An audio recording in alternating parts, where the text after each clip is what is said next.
Hi అండి, నేను మీ సంపూర్ణను. ఈవేళ మా ఇంట్లో మంగళగౌరి నోము నోచుకున్నామండి. మంగళగౌరి నోము నోచుకున్నప్పుడు తప్పనిసరిగా అమ్మవారికి మహానైవేద్యం పెడతామండి.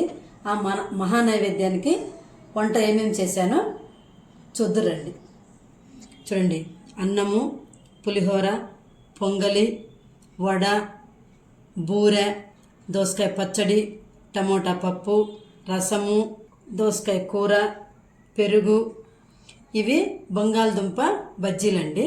అయితే ఈ పొంగల్ అంటే నాకు చాలా ఇష్టం అండి. ఈ పొంగలిని ఇట్లా గారెతోటి నంచుకొని తింటానండి.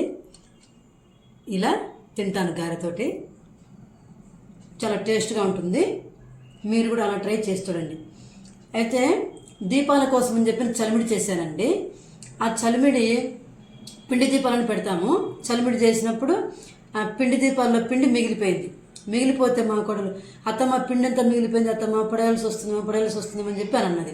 అంటే నేను అవసరం లేదమ్మా, దాంతో చక్కగా బూరెలు చేస్తాను, నేను చక్కగా తినచ్చు అని చెప్పి నేను ఇలా చేశానండి.